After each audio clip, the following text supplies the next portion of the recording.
Shalom saudara-saudara yang terkasih dalam Kristus Yesus. Hari ini saya mau berbicara tentang ditolong oleh Tuhan dengan mudah. Banyak sekali orang percaya yang mau ditolong oleh Tuhan, tetapi dirinya sendirilah yang membuat dan mempersulit Tuhan menolong dia. Padahal Tuhan sudah bersedia dan Tuhan ingin sekali ketika melihat kita anak-anaknya dalam kesulitan, Tuhan ingin sekali menolong kita. Itulah sebabnya hari ini kita akan belajar dari Naaman, seorang panglima tentara Raja Aram. Bagaimana caranya bisa bekerja sama dengan Tuhan, bisa menjadi orang yang berserah sehingga kita dengan mudah dapat ditolong oleh Tuhan. Mari kita lihat sama-sama di kitab 2 Raja-Raja pasal 5 ayat 1 sampai ayatnya yang kelima.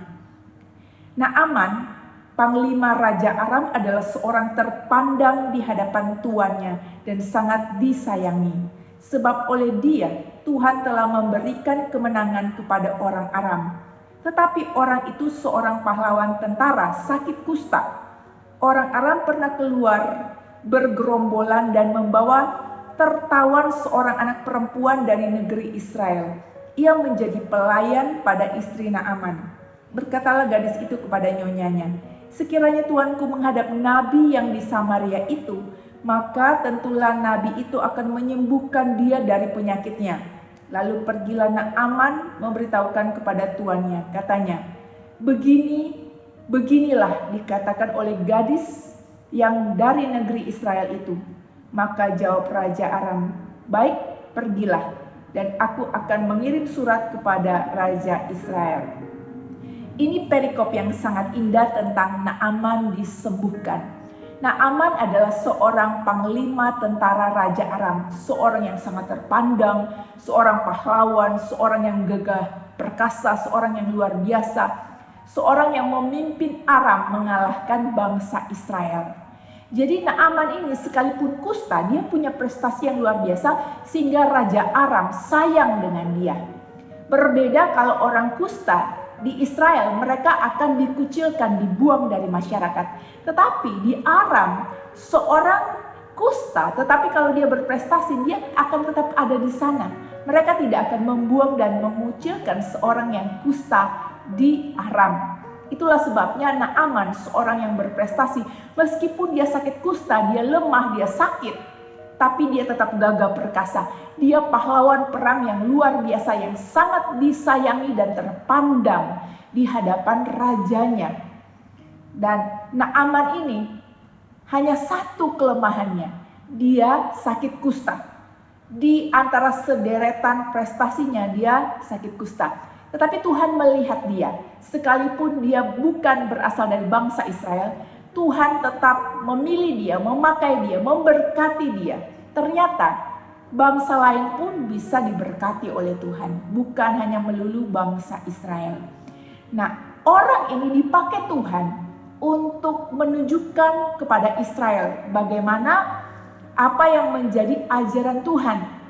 Tuhan memakai Naaman untuk mengalahkan bangsa Israel karena Tuhan mau beri pelajaran kepada bangsa Israel, bangsa pilihannya. Dan di sini diceritakan ketika Naaman itu dalam keadaan kusta, dalam keadaan sakit, istri Naaman mendengar dari seorang gadis kecil tentang ada nabi yang luar biasa di Samaria, namanya Nabi Elisa, bisa menyembuhkan seorang yang sakit kusta. Maka ketika Naaman cerita kepada Raja Aram mengutus Naaman pergi ke Israel dan dia menulis surat kepada Raja Israel untuk minta tolong supaya Naaman ini, anak buahnya itu bisa disembuhkan. Ketika Raja Israel buka surat dari Naaman, dia kaget sekali. Dia berpikir, Raja Aram ini mau mengolok-olok dia. Masa sakit yang begitu berat minta disembuhkan di Israel. Tetapi ketika Nabi dengar berita ini, Nabi itu katakan, biar dia yang ngurusin Naaman. Ketika Naaman datang kepada Elisa, maka bukan Elisa yang keluar sendiri. Elisa mengutus bujangnya, yaitu Gehasi, untuk mendapati Naaman. Ketika Naaman sudah datang, bawa upeti, bawa perak, bawa emas, bawa baju, Dia udah bawa sesuatu yang luar biasa sebagai persembahan untuk Elisa. Karena dia yakin dia akan disembuhkan. Tetapi yang keluar adalah Gehazi. Dan Gehazi beritahukan kepada Naaman, kalau kamu mau sembuh dari kusta, maka kata Nabi Elisa, kamu harus mandi di sungai Yordan sebanyak 7 kali. Ketika mendengar itu, Naaman tersinggung. Dia bilang, kusangka Nabi akan keluar sendiri. Karena dia orang terpandang. Seharusnya Nabi itu menghormati dia. Tapi Nabi itu mengutus bujangnya. Seharusnya, dia bilang, sangkaku, pikirku. Harusnya Nabi itu yang keluar, angkat tangannya di atas kusta Naaman dan memanggil Tuhannya supaya dapat menyembuhkan Naaman. Pikirnya Naaman begitu. Tapi kok yang keluar lain? Instruksinya juga harus mandi di sungai Yordan. Kan ada sungai yang lain yang lebih bagus.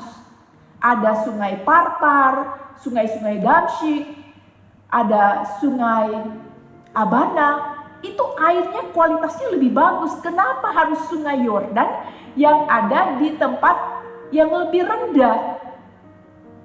Naaman merasa tersinggung, dia marah.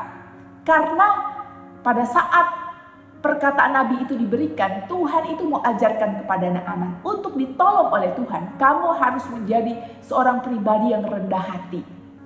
Makanya ketika anak buahnya mendengar dan melihat bahwa Naaman itu marah, anak buahnya ini berkata kepada tuannya, Tuan, kalau Nabi itu suruh kamu perkara yang lebih sulit, bukankah kamu akan kerjakan? Ini kan mudah. Hanya pergi ke sungai Yordan, mandi sebanyak 7 kali, menyelam sebanyak 7 kali. Kan mudah. Kalau sulit kamu bisa buat, kenapa yang mudah kamu gak mau? Di sanalah Naaman diajarkan tentang kerendahan hati. Di sanalah Naaman diajarkan tentang ketaatan. Dari kerendahan hati kemudian masuk ke dalam ketaatan. Naaman akhirnya pergi ke sungai Yordan, dia mulai menyelam di sana. Dia mandi di sana, dia keluar 1 kali, kustanya masih ada. 2 kali dia bangun lagi, kustanya masih ada. 3 kali, kustanya masih nampak. 4 kali, kok masih ada ya? 5 kali, masih ada. 6 kali dia keluar, kok masih ada? Mungkin dalam hatinya berkata, apa aku dikerjain ya?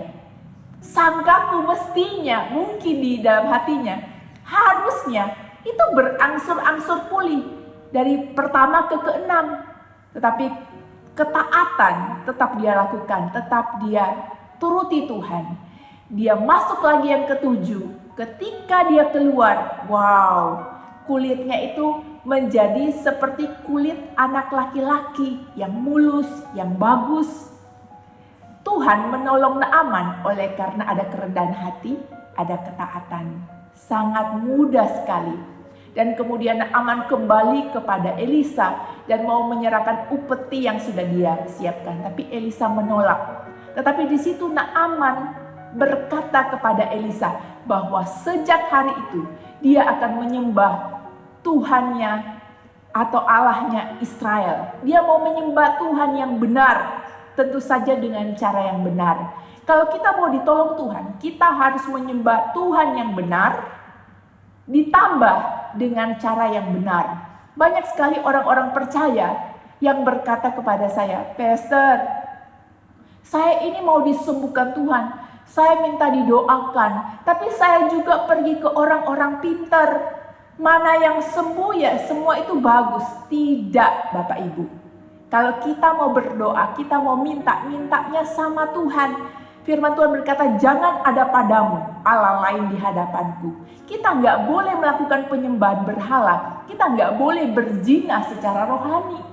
Jadi kalau mau minta sama Tuhan, lebih baik kita dalam keadaan sampai kita dipanggil Tuhan dalam keadaan sakit. Tapi kita taat, kita menyembah Tuhan yang benar dengan cara yang benar. Daripada kita keliling pergi ke setan-setan, ke berhala-berhala dan minta kesembuhan. Bukan begitu caranya. Atau ingin kaya, melakukan pesugihan. Atau ingin cari tahu nasibnya bagaimana, datang ke peramal-peramal. Jangan lakukan itu. Sembah Tuhan yang benar, dengan cara yang benar, dan kita harus menunggu pertolongan Tuhan pasti akan datang. Jangan persulit diri sendiri. Jangan pakai kekuatan setan, jangan pakai kekuatan kegelapan. Karena harganya yang diminta, harga kembali itu mahal harganya. Jiwa kita yang diminta, kesengsaraan kita yang diminta. Dan harga yang harus kita bayar jauh lebih mahal. Tetapi Tuhan ingin sekali menolong kita.